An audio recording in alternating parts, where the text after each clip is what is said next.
राज्यात बहुतांश भागात पावसानं ब्रेक लावला होता, मात्र आता राज्यात पुन्हा एकदा पावसानं हजेरी लावली। सध्याचं चित्र पाहता मोसमी पाऊस वेगानं सक्रिय झालाय, ज्यामुळे हवामान विभागानं राज्यात पुढील 2 ते 3 दिवस जोरदार पावसाचा इशारा दिलाय। राज्यातील पावसाविषयीचा आढावा घेऊयात या व्हिडिओच्या माध्यमातून। गेल्या अनेक दिवसापासून मुंबईत पावसाचा जोर ओसरला होता, परिणामी मुंबईकर उकाड्यानं हैराण झाले होते। मात्र येत्या 2 दिवसात मुंबईत जोरदार पावसाची शक्यता वर्तवण्यात आली आहे। ठाणे, डोंबिवली, कल्याण, उल्हासनगर, अंबरनाथ, बदलापूर आणि भिवंडी या भागात उद्या जोरदार पावसाची शक्यता वर्तवण्यात आली आहे। उद्या मुंबईत 30 अंश सेल्सिअस कमाल तर 21 अंश सेल्सिअस किमान तापमान असेल।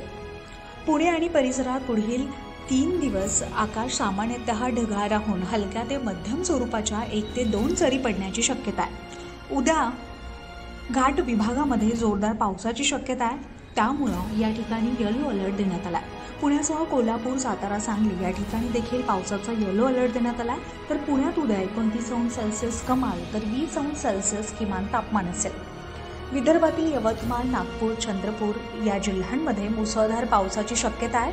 वादळी वाऱ्यासह जोरदार पाऊस होणार असल्यानं या ठिकाणी रेड अलर्ट देण्यात आला आहे। तर अमरावती, गडचिरोली आणि वर्धा या जिल्ह्यांना पावसाचा ऑरेंज अलर्ट देण्यात आला आहे। तर अकोला, भंडारा, बुलढाणा, गोंदिया, वाशिम या जिल्ह्यांना येलो अलर्ट देण्यात आला आहे। उद्या नागपूरमध्ये 30 अंश सेल्सिअस कमाल तर 21 अंश सेल्सिअस किमान तापमान असेल।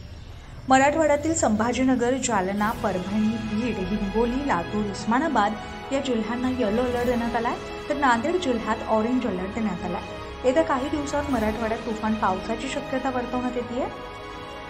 उद्या संभाजीनगरमध्ये 30 अंश सेल्सिअस कमाल तर 20 अंश सेल्सिअस किमान तापमान असेल। महाराष्ट्रातील काही भागात पावसानं विश्रांती घेतली होती, परंतु आता काही ठिकाणी पावसाचं पुन्हा एकदा आगमन झालंय। राज्यात सप्टेंबर महिन्यात मुसळधार पावसाची शक्यता आहे। सध्या राज्यातील अनेक जिल्ह्यांमध्ये पावसाच्या हलक्या ते मध्यम सरी कोसळतील, अशी माहिती हवामान विभागाने दिली आहे।